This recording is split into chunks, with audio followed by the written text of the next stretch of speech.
cast manager, Becky McLenathan, went into Home Alone because she looked the most like Molly. And my intention was to use her as a target object, that the entity may confuse Becky with Molly, and maybe we would have an opportunity and a chance.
advances in biotechnology were helping people improve their physical and mental abilities to an amazing degree.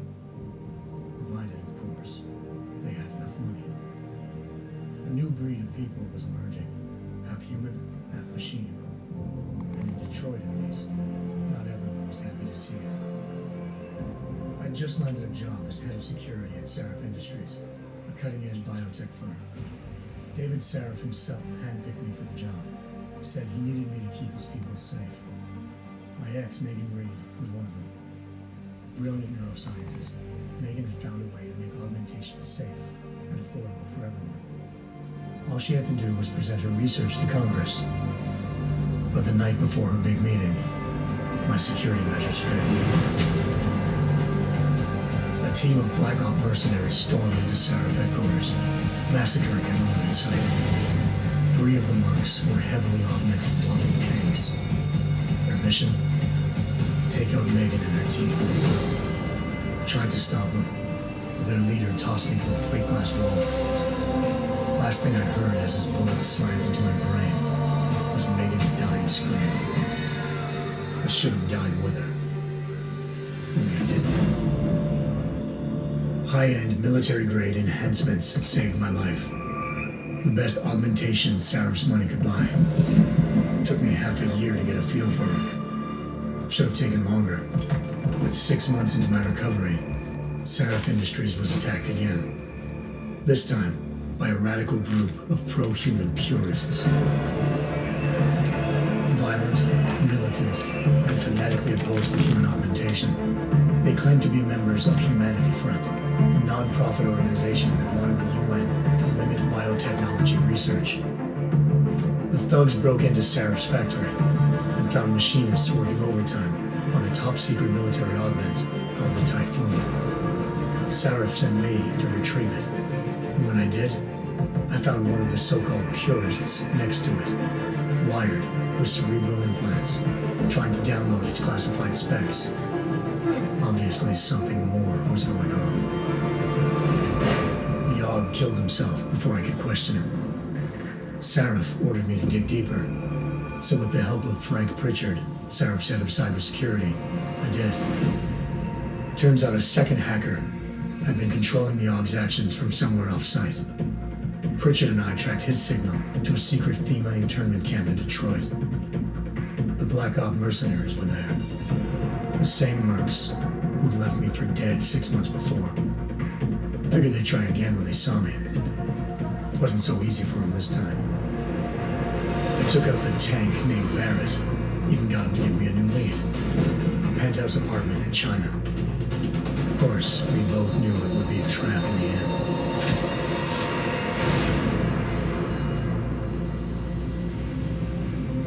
Hengsha Island, China.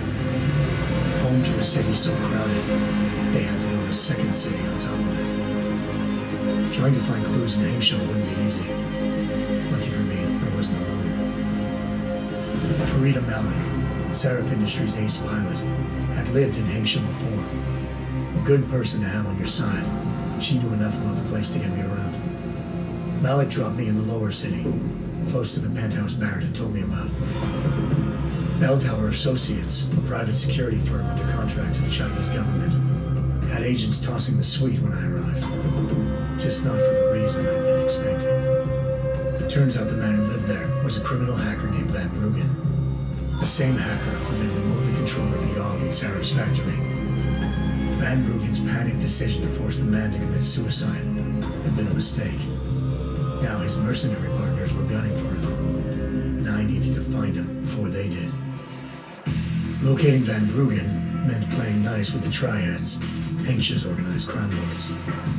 They had the hacker holed up inside a low-rent council hotel. By the time I found him, Van Bruggen had no qualms giving up the woman pirating. Zhao Yunru, president of the Taiyang Medical Corporation. According to Van Bruggen, Zhao wanted to monopolize the augmentation industry and had hired Black Op mercenaries to destabilize her competition. Sarif Industries was at the top of her list. To prove this, I needed to get inside TYM and grab a surveillance hologram off a server. I suspected Van Bruggen was hiding something when he told me this. but nothing could have prepared me for what I saw. Megan wasn't dead. She and her 4 best researchers had been kidnapped, spirited away somewhere, while their kidnappers made it look like they were dead. Desperate to learn more, I confronted Zhao in her penthouse. She claimed to be a pawn in a bigger plan, and hinted at a group so powerful it controlled global interests at a whim. Then she slipped into a panic room and hit the alarm, forcing me to make a very quick exit. I figured Zhao was lying, but part of her confession made sense. David Seraph had been worried about his people. So worried, he'd required all of them to have subdermal locator devices surgically implanted.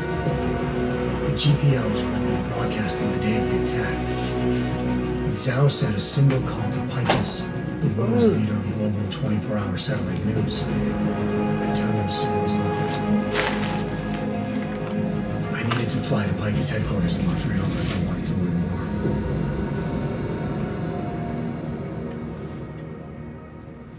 more. Eliza Cassan, Picus Communications' First Lady of News. Malik thought I was reaching when I told her Eliza was involved in this. The world's most famous news anchor, working with a mercenary hit squad. But when I confronted Cassan in her office, she freely admitted to jamming Detroit's satellites the night Megan's team had been taken.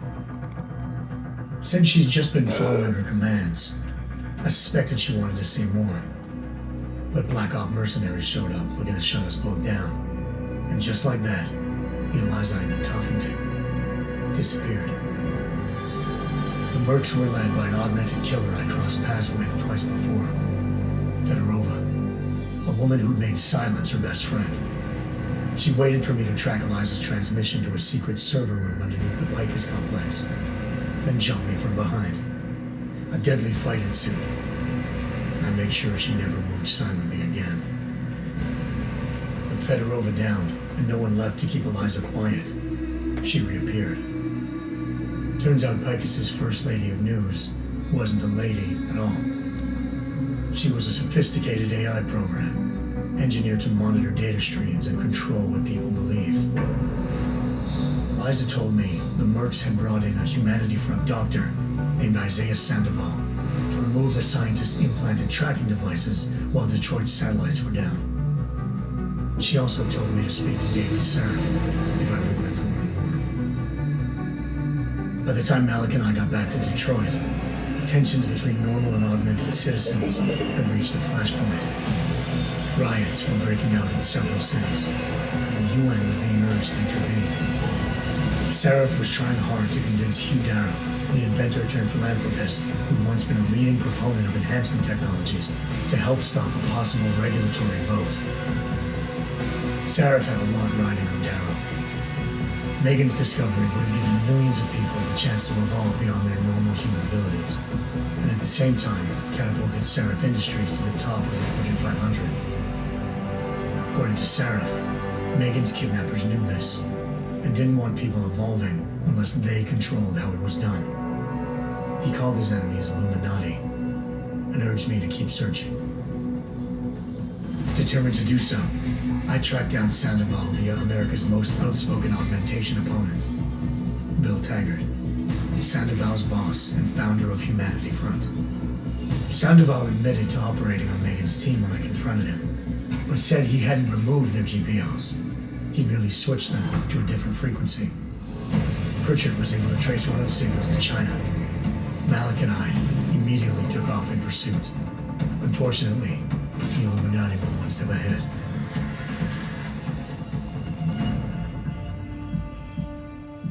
Ambushed. Shot out of the sky by Bell Tower Associates, seconds after entering anxious airspace.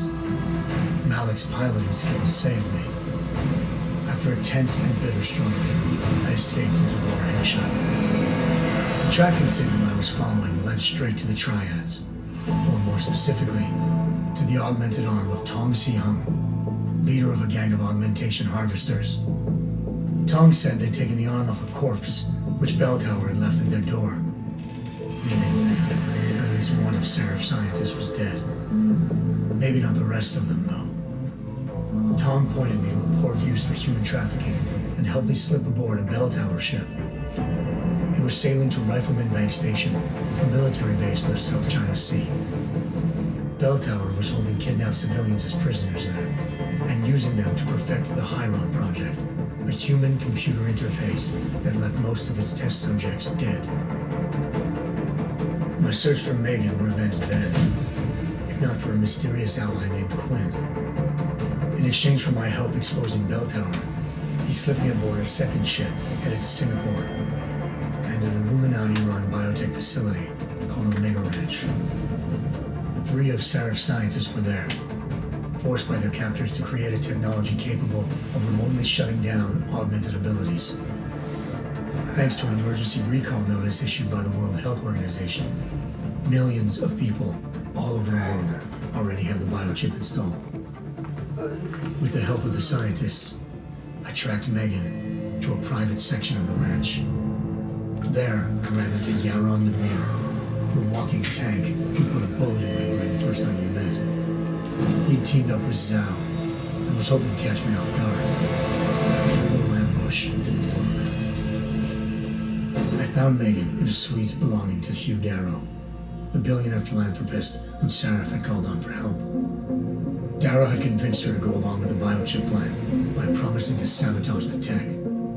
As she was explaining this, Darrow appeared in a global broadcast, telling the world that augmentations would be the death of mankind. Then he activated the biochips to prove his point. All over the world, augmented people flew into a killing frenzy. Darrow had betrayed everyone, and it was up to me to set things right. To do it, I had to reach Panchaea, a massive installation in the Arctic Ocean. As I raced through corridors built by an all-augmented workforce, I saw death and destruction firsthand. By the time I shut down Darrow's broadcast, I knew the damage he'd done. Still, humanity's future remained unclear. How would the world react to this sabotage? Would people ever regain their faith in augmentations again? What would be the Illuminati's next move? Only time could give us the answers.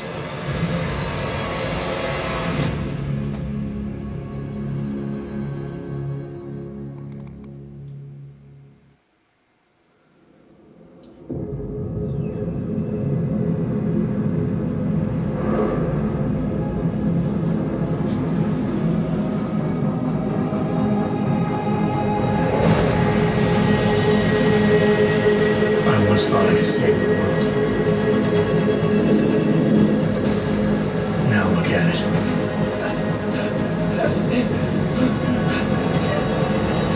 In yet another augmented terror attack, 251 passengers aboard Sista Airlines Flight 451 were killed. When an augmented passenger broke into the plane's cockpit and ruthlessly butchered its flight crew.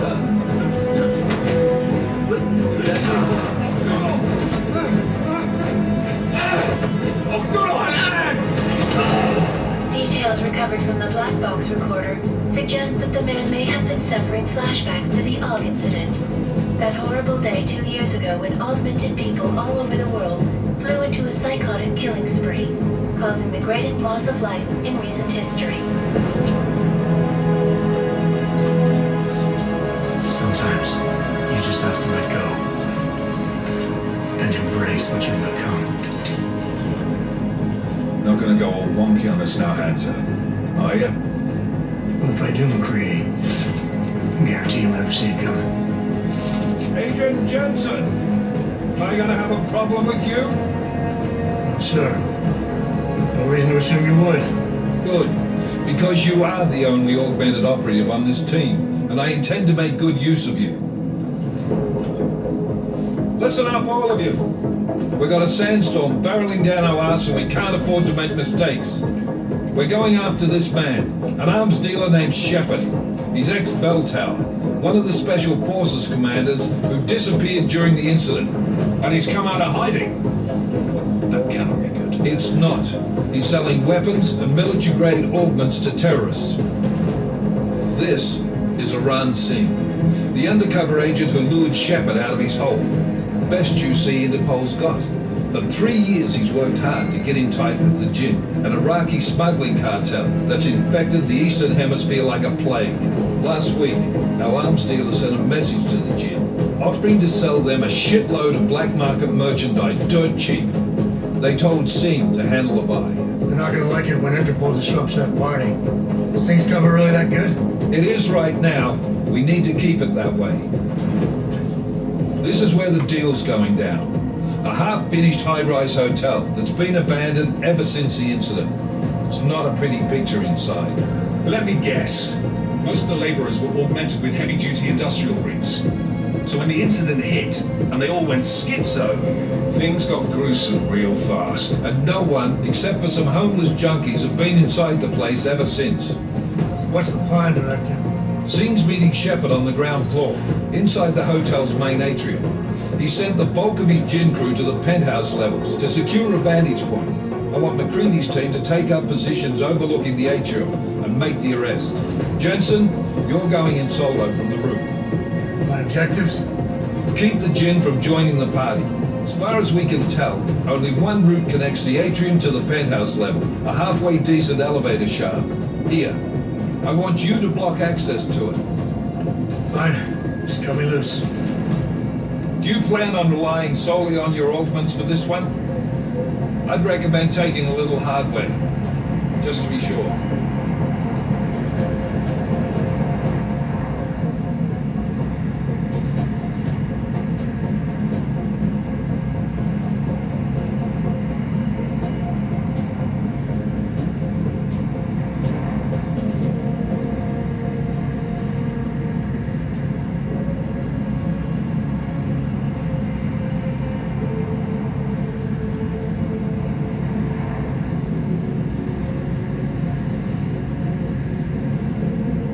I'm not leaving my 6 exposed. Give me something lethal. Your call, but Singh's undercover in all this. So watch your fucking sights.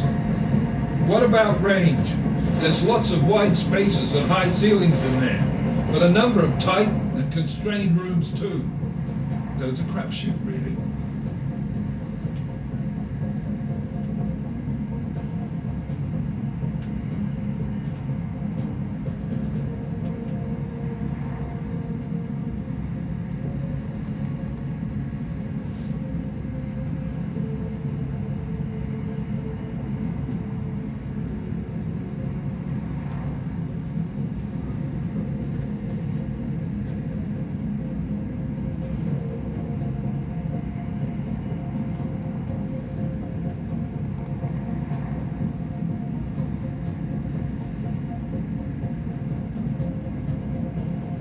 Well, I'm not looking to play dice with anyone in there. Give me something with distance.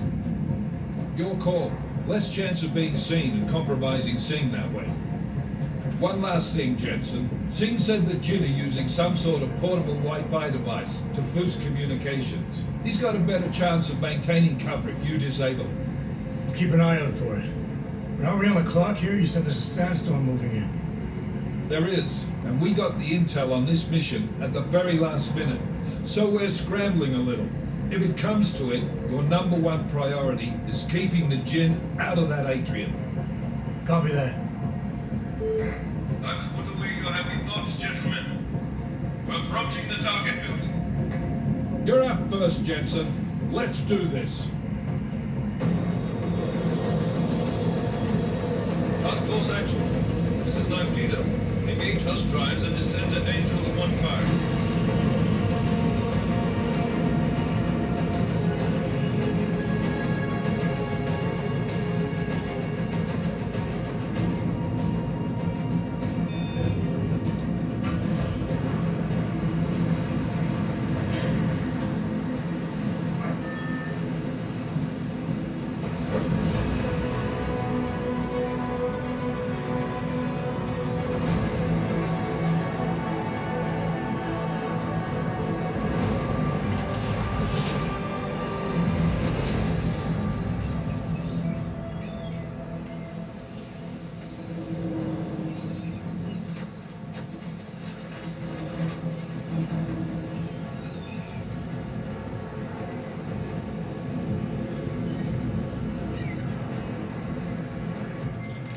Team leader, this is Jensen. I'm on the roof. Solid copy.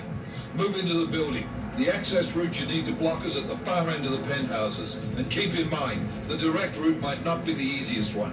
Roger that. McCready will advise once his team is on the ground. Miller out.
Jensen, we're moving through. Oh, fuck! What's wrong? The Jinn have got a few Jennies up and running. We're gonna have to hack keypads. You should enjoy it, McCready. They have colors and shapes. Just remember, red means bad. Fuck you.